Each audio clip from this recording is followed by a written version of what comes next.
Welcome, everyone. I'm Laura DeFranco, the CEO of Brave Healer Productions, where we have a mission to wake the world up to what's possible, one brave word at a time. And here today to help me with that mission are some of the amazing authors of a new book that we have coming out. Get ready for this title, y'all. The Ultimate Guide to Becoming a Successful Soul Professional. 22 Powerful Growth Strategies for up-leveling your soul-aligned business. Yes, yes, yes. Okay, before I introduce these amazing women to you, ginormous thank you goes to Camille Miller. She is the lead author of this book and the founder of the Natural Life Business Partnership. Soul Professional is her jam. She wants you to understand what that means. Camille, thank you so much for bringing this stellar expert author cast together. I had been so anticipating reading your all's chapters, and you just did not disappoint. We wouldn't be here without Camille, so I wanted to say thank you to her right up front. But who else do we have to talk to today? Claudia Holler is an NBC HWC board certified health and wellness coach, the owner of Vibrant Health by Claudia and Virtual Health Coaches. Your health is her passion. I have Dr. Donna Lewandowski with me. She's the founder of Way Power Consulting, specializing in coaching and development using a strengths-based approach rooted in positive psychology. And I have Jennifer Peterzak with me.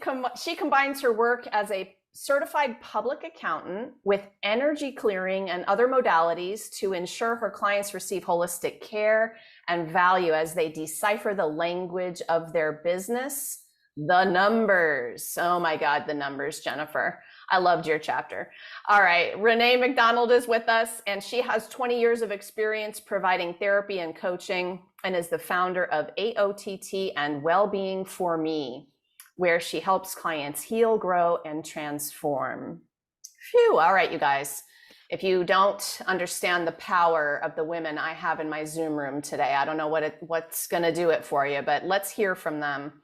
Claudia, you're going to start off the party today. Tell us about the chapter that you wrote for this book. Hi, everybody. I'm so happy to be here with all these beautiful souls. My chapter is number 16, and it's called No Broken, Just Different, Harnessing the Power of a Broken Brain. And in my chapter, I am really bringing together, I think a lot of us entrepreneurs have a little bit of a broken brain, right? Like where our thoughts are racing, we have a lot of ideas, and a lot of us might have a touch of ADD or ADHD, and it's really about how to acknowledge that and how to make our businesses and our lives better with the brain that we have that are actually genius, but really a little bit different, and makes it sometimes hard to take our control back of our thoughts. I'm so glad that you opened up today's conversation with this, because I've believed for a really long time that almost all super creative and especially entrepreneurial people have a little bit of that in them that either hasn't been recognized or we just don't talk about it. Yeah, and the labels, I don't know if they do anybody any good, but what else do you want to say about that? That was actually part of my story, is that I was looking for help, trying to figure out what it is that makes things so hard for me. And I came across the person that said, I don't believe in labeling. And I think that there's two theories to that. It's like, I needed to know what it is to be able to deal with it. But then I think then where the difference is do you thrive with it, accept it, figure out what you need to do and thrive, or do you use it as an excuse? And I think that's really the difference. So the labeling for me is not the problem. It's what you do with it once you know what it is. So that's what I think. Yeah, and how you're moving forward with, what you need to do. Do you see a particular problem repeating over and over again? Like if you were going to tell the big group of entrepreneurs out there, hey, you need to do this first, what do you think it is? Well, first, I think it's really the awareness of if you see procrastination, that you're disorganized, that have a short attention span, you've impulse control issues sometimes, like, poor internal supervision, there's definitely signs that it goes into that category of ADD, ADHD, that H in ADHD really only describes the hyperactivity, which a lot of people don't have. I don't have that. So once you recognize that, I think, and you see the potential and how it can change relationships, business, even your self-confidence again, it's almost like a hook that needs to grasp, and then everything else is kind of like, okay, now I understand, and everything builds on top of that. But really, awareness is the first step, in my opinion. And awareness is everything, isn't it? It's right. Everything for everything. And our authors are going to be dropping these golden nuggets of awareness today, y'all. So I hope you're getting excited about, the direction you might be able to go in once you hear those nuggets of awareness. This is game-changing, business-changing, life-changing kind of stuff in this book. And I thank all of you for not just for saying yes to this, but for then really stepping up to the challenge of sharing those vulnerable stories, and also the powerful strategies for business owners. This is going to take everything to the next level. Claudia, thank you for being here. Thank you. Donna, you're next. Tell us about your amazing chapter. Thanks, Laura, and hello to you and to all my wonderful co-authors there. My chapter is chapter 12, and the name of it is It's Not Too Late, Clearing a Path to Your Purpose. In early 2021, I was kind of walking around minding my own business. I was walking every morning. I was eating healthy. I was really nailing the self-care. Finally, I felt like I'd cracked the code on it and really taking care of myself and feeling better than I had in a long time. Although I do admit to thinking kind of, is this all there is? Have I done enough? And God, there's got to be something more. And the universe came and grabbed me by the shoulders and kind of smacked me on the side of the head, I think. I was diagnosed with a very aggressive form of breast cancer that had spread to my nodes. And the chapter is about that experience, really talking about what I went through and how it really helped me to focus my mind on what was important. I really did feel like the universe had grabbed me by the shoulders and just said, focus. And I wanted to really think. You have a lot of time to think during chemo, in between, especially during COVID when you're by yourself because no one's allowed to go with you. And, I spent a lot of time thinking the most valuable resource all of us have is time. And I, like many people, had made the mistake of thinking I just had kind of an unlimited amount of it. So it really helped me to focus and think about where do I want to spend my time? By the way, I'm fine now. I'm healthy. It'll be 2 years clean in September. So don't worry that I'm on the last leg there, but we never know, right? So it was really important to think hard about, well, how do I want to spend that time? Exactly what is the work that I want to do? And so that's really what my chapter is about. Wow, why do we need such loud wake-up calls? I so feel that, and I want everyone to hear this one. Like we do need the reminders. We need to be reminded to kind of snap out of that. We have forever to do our dreams, and especially as business owners, right? Do you think that you could have listened sooner, or was this just divine timing? Like, I know we believe in divine timing of all this stuff. Yeah. I do believe in timing. Yes, I would like to hope. And it's one of the motivations for writing this chapter is that maybe somebody, even if it's one person, would hear and not need to experience the wrecking ball that I did to make some of those changes. But I do feel that things happen for a reason. And I'll tell you something else. Once I got through everything, if somebody could have said, I can make it so that you had never had that experience, that cancer, would you go for it? Now, I don't want it again. I don't think anybody would, but I would answer no to that, because it was such a powerful way to really think about what was the most important things to me. So I wouldn't trade the experience. I don't want it again, but I was really hoping, could this help somebody else get that wake-up call? Because, we always go through periods of that, right? Where we think about it, but then it doesn't seem to last, Yep, I do know. It fades. We don't really pay attention. We're not really prioritizing. It's just kind of, and then the universe might send another reminder through something we heard, a friend, a this, a that. Are we paying attention, y'all? Are we paying attention? And what are you going to do about it if you are paying attention? And this isn't about scaring people into that. Mm-mm. Right. What else do you want to say about that? No, it wasn't at all about that. I mean, that's why I say I wouldn't trade it for anything. And I can also tell you that I experienced more moments of pure joy during my treatment than I have probably in the 5 years beforehand. And I think it was because I was finally focusing on what was important and all of those little moments. In fact, I even coined a phrase called ninjoy because they would like sneak up on me, and I would just be lost in the beauty of exactly what I was doing that moment today.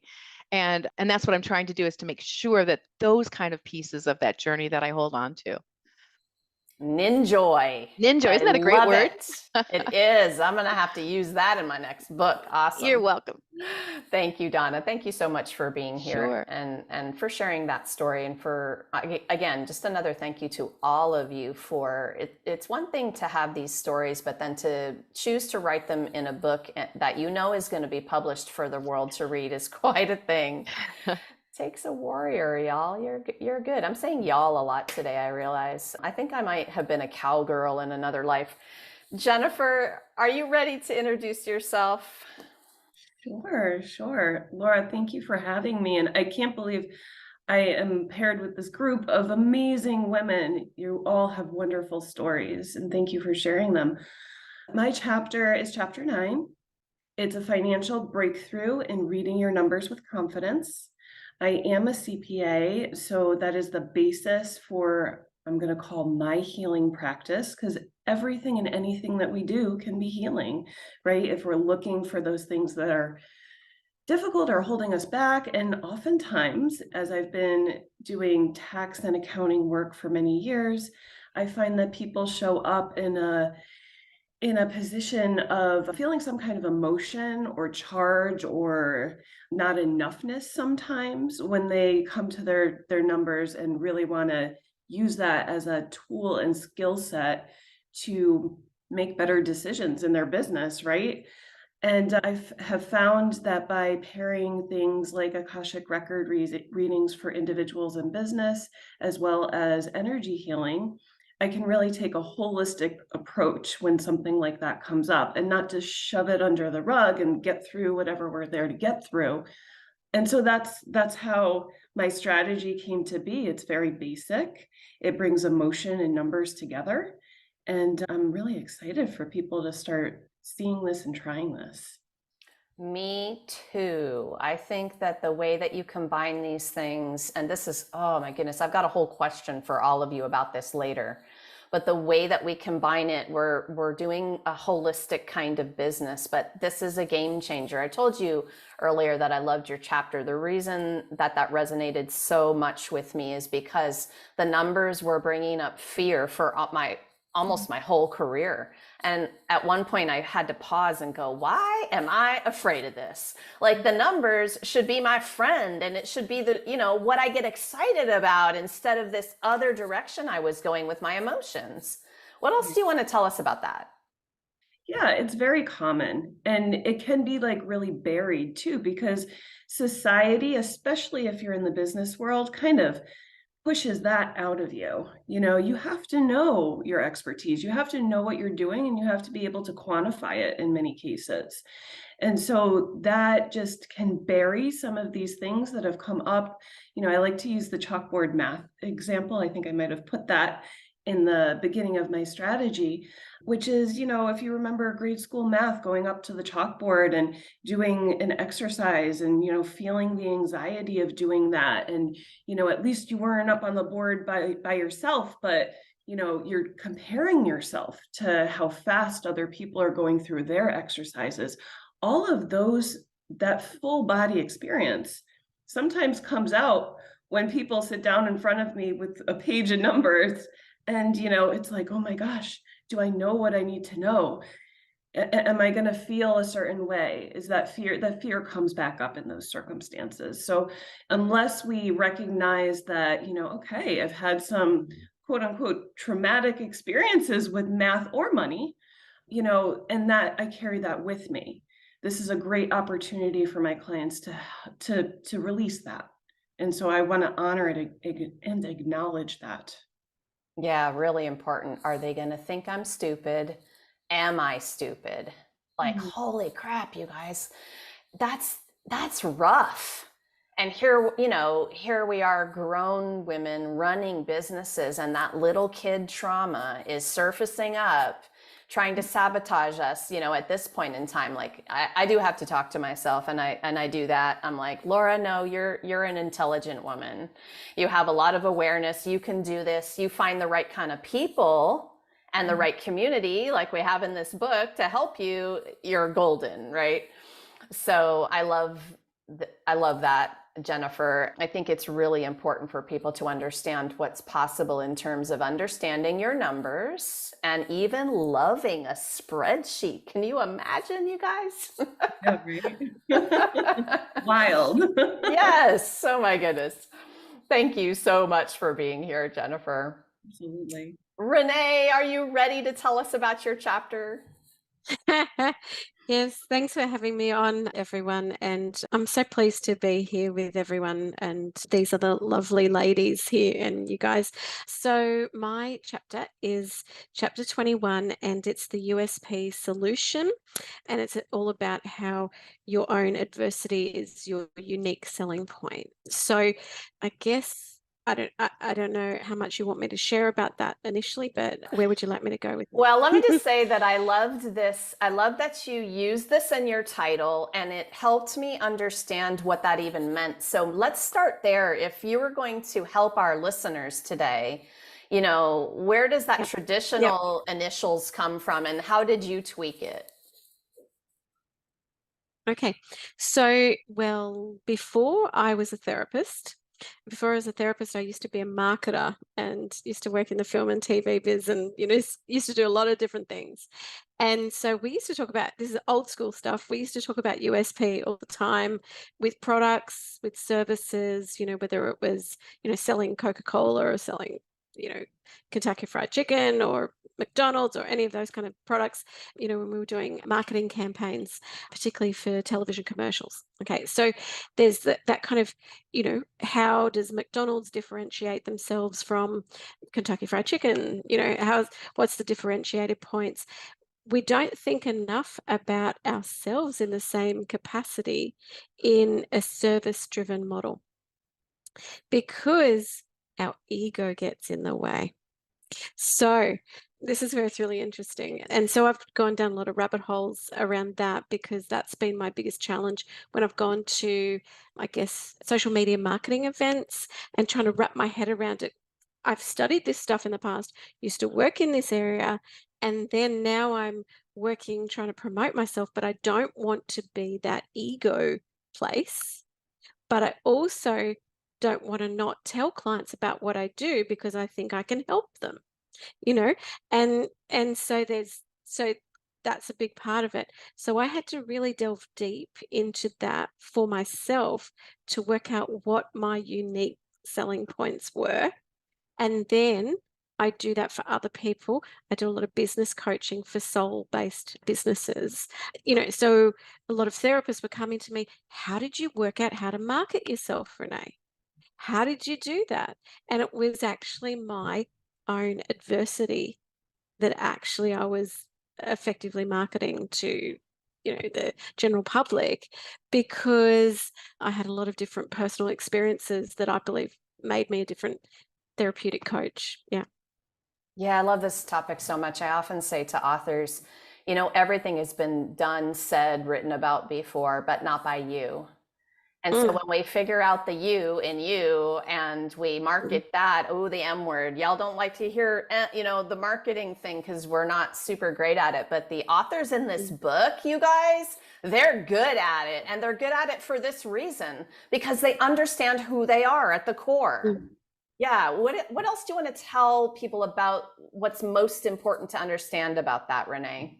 Yeah, so some of my personal experiences have been extremely unique. And so I went into it in the chapter to kind of highlight what my unique experiences were, but it's almost so that people could think about that about themselves, and then what that unique point might be, that then how can you put yourself either in my shoes or someone else's shoes, like from almost an empathic perspective around how you might market yourself.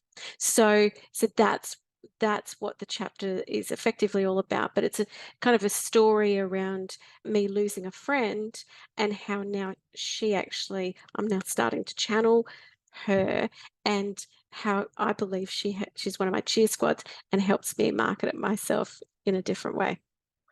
So this is so perfect, actually, to move into this next thing I want to talk to you all about, because Renee's story about channeling messages from a friend who's passed, like where do you find that in a business book? Well, you find it in this business book, right? Because soul professionals are different kinds of amazing aliens to me, calling myself out as an alien right now too.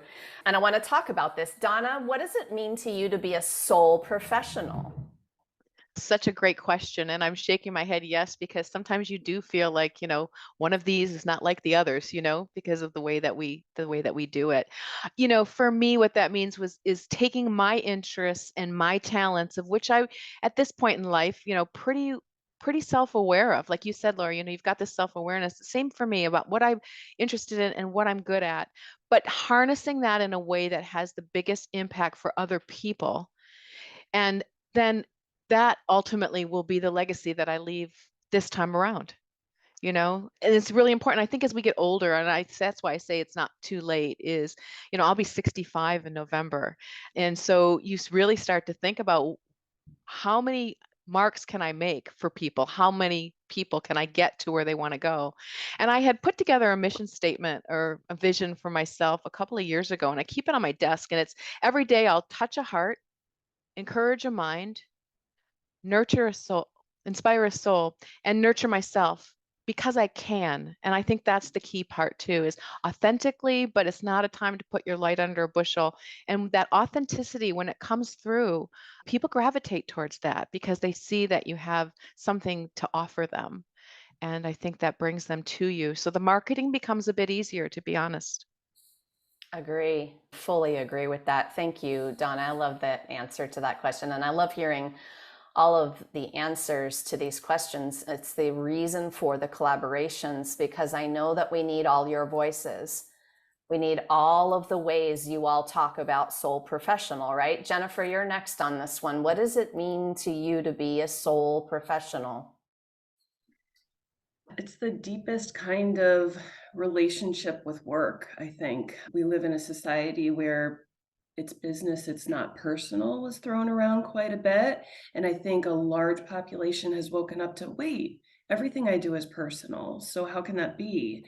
And I think that soul professionals take it a layer deeper and really look at the soul mission of why I'm here on this planet right now.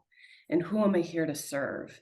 And on the days that I don't really want to wake up and do, I get up because there's a larger audience that needs me. So that's how I see us. Yeah, it is all personal. It's all personal. I think what you hit on is one of my favorite parts of being a soul professional, doing business differently in the world. I do become friends with my clients. I do have relationships with people, friendships that I honor and am so grateful for. And then when the community of those kinds of people come together, there is a whole other level of energy in that. And it's magical and amazing, and why I feel alive every day in life and business, right? Such big potato stuff to me here, you guys. Renee, how about you? What does it mean to be a soul professional? Using my heart, soul, and spirit in everything I do, and treating my work as a passion project every day. Yes, another amazing addition to what this means. So for you, is that like laughing every day? What does that mean? Really leading with my heart, not my head, leading with my soul purpose. I was talking to a business coaching group that I'm working with at the moment and leading, all about your ikigai. And so that goes into my stuff that I talked about in my chapter. It's around what is it that your purpose is, your vocation, linking your purpose, your passion, your vocation all together. And that is an amazing combination that can lead to like almost soul gold in your work. Yeah. I like that term, soul gold. You also made me think of you made me think of what she said earlier, ninjoy. The ninjoys are, they're there when I am in that passion. Okay, Claudia, it's for this one. I know it's hard to go last on the what does this mean to you after hearing all of that, but what would you add for you? What makes you a soul professional?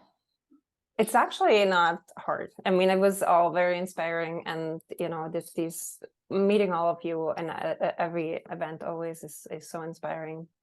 This one actually is so important for me, because the reason I am doing what I'm doing, or the way I show up, is because of a similar story that you were talking about, Renee. My cousin lost both of her children, one at 18 years old, bone cancer, and the other one had an accident in her own apartment later in life.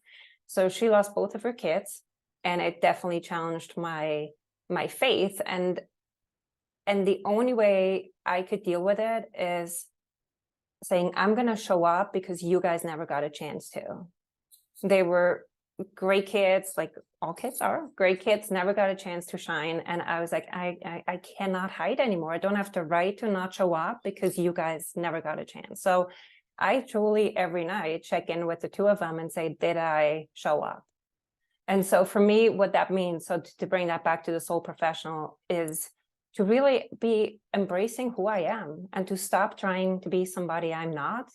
But if I need something I don't have, to go to people like you, soul professionals, and have you be on my A team and just say, hey, this is a talent I don't have, but this is a talent I need to get where I want to go.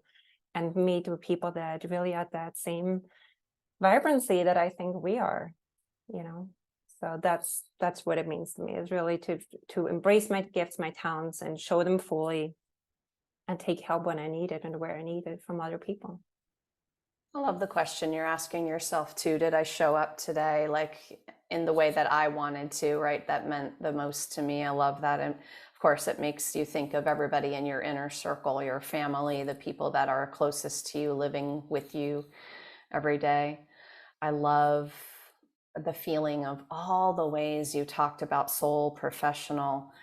Okay, so I think that it takes a certain something to go from starting your soul aligned business to becoming successful in that business. There's a lot of definitions of success here, but thriving, sustaining business that supports you and everyone you love and serve, right?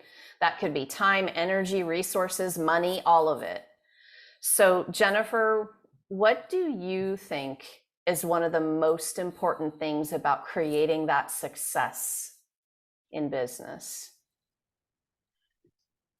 Creating it, always coming from a place of growth. There's never a time to stop growing. There's never going to be a time where there's quote unquote enough. And I take to my business every day that sense of commitment to growth. And that doesn't necessarily mean that my top line is going to grow exponentially every year. It means that I'm going to really hone into who my audience is and who I'm here to help, and make sure that that grows in the way that it needs to, organically, naturally. And every aspect of my business the same, constantly checking in and giving enough time to really allow myself to reevaluate. So I think growth is number one for me. I love it. I also think that checking in, remembering to even schedule the check-ins in. Yes. We get so caught up in everything we're doing, we forget to check back in and evaluate, Love it, Jennifer. Renee, how about you? What do you want to share with our listeners today about what you think is one of the most important things about creating the success? Very good question. And I actually talk about that in my chapter. So I've come up with a formula about this, how to create your own version of success so that it is then your own USP rather than copying people out there. Because it's awesome when people want to emulate you. But because I've had so many tragic events happen in my life, it actually can be painful when people try to exact copy me. Because there's often, like, my success has often been linked with some kind of pain point as well, which is so interesting. But anyway, this is kind of why my adversity has been my unique selling point too. And so if we link it back to that, it's how I've worked out what my soul gold actually is that I'm here to help other people realize you don't have to be depressed your whole life to work out that there might be, on the other side of that might be joy. So it's that, you can have a dark night of the soul and still on the other side of that find joy again. A lot of people think they have to stay stuck forever. And what I've found is, obviously we need to work on things, but anything's possible. I've seen it in my practice with all the therapy that I've done over the years, with all the coaching I've done over the years. It's possible. And I believe the kind of USP stuff that I've come up with, particularly around manifestation, is almost one of the keys that people need to, think about when it comes to success, whether it's actually in work, business, or their personal life. And it's all to do with how you see and view your past, who you actually are and what makes you special as a person, what your behaviors then are in relation to those two things, and then working out what your purpose is. And sometimes you need a bit of guidance around that, but then working that out, and that then produces the consequences and the future predictive point that you can almost guarantee whether someone's going to be successful or not with the way they actually talk about their past. Oh, I love it. You guys are going to have to read for more. The book is coming, I promise, very, very soon. Oh my goodness. Yes, very, very exciting to hear you all talk about this. Okay, Claudia, what about you for this one? What do you want people to know about what you think is important to get to that level of success? Everybody wants it in business. Yeah, I'll try to keep it short, but I think it's threefold. And one, I'm just going to read a quote that's right behind me. I read this every day because we're all about goals. But what I really believe is you do not rise to the level of your goals, you fall to the level of your systems. And that's by James Clear. So I really think... Say it again. I got to hear that one again. Let's do it. Let's rewind to that. I loved it. You do not rise to the level of your goals, you fall to the level of your systems. And that's by James Clear. Thank you. I really believe that to have a successful business, we have to have good systems in place, and those systems need to change once in a while. But it's not about the goals only, it's really about the systems. I do believe this with all my heart. The other thing is that as entrepreneurs, I think we're growing, we're learning, we're curious, we want to get better, but what we really have to do is listen, really actively listen to the people we work with and what the language is they use. And I think as a coach, for example, one of the best things I feel like I've done is at the end of a session, even though I think this was a great session because something specific, I always ask, what did you feel like was helpful today? Because at the end of the day, I'm serving to what my clients want and not what I think is best. So, and I think active listening and really pay attention to the language our clients use is extremely important. And lastly, and Jennifer's probably going to laugh because I just used this the other day in a setting where we were together. What I also think makes us, successful is when we know the difference between when something feels kind of off, that we really look at it and say, does this feel wrong or does it feel scary? And when anything feels wrong, we really have to stay away from it. And if it's scary, it's an opportunity to grow. And again, then do what needs to be done to grow, to step into it, to not be fearful. But any kind of tension within us is one of the two. And if it's wrong, then stay away. If it's scary, lean into it and grow. And so those are my three things. Oh my goodness, y'all are dropping such amazing golden nuggets here today. I loved those. It's not about the goals, it's about the systems. Agree so much. A lot of us learned the hard way, right? We learned by taking the action and doing it. And that might have been the hard way without getting guidance. But if you get guidance on systems, I'm going to back that one up. I think that's a big, big deal. So I have one more question for all of you, and I really want you to think about the listeners today. We experts, we like to talk about ourselves as guides and facilitators on this journey. We know that we don't fix people, right? We're empowering them to connect to their own inner wisdom. So Renee, what's one message you have to help our viewers today feel empowered about their business journey? There's always someone around the corner who may be able to help to support you in the next part of your business journey. Find someone who's further along the track. Don't just look at the people around you who might be at the same level as you. If you want to get to the higher goals, you need to be speaking to people at the next level of growth. Renee, I loved what you said about that, mostly because I think this is so much more than a book. It's a community of very generous people who are there to help you. And so I'm really glad that you said that first. Like, it's time to reach out if you need help, everybody, right? It's time to reach out. Claudia, what's the message you want to share with the listeners today about helping them to feel empowered on this business journey? Yeah, it's just to keep my my audience in mind, like the people that have this distracted brain. What I want them to know that if they feel like something's off and they feel like they're not getting the answers they need when they're on their journey, I want you to hear me. I give you permission to go dig deeper. If you need a label, get the label, but do it with curiosity. Do it with an open mind and not with anger and not with judgment, and never use it as an excuse. I love it. Love it. Love it.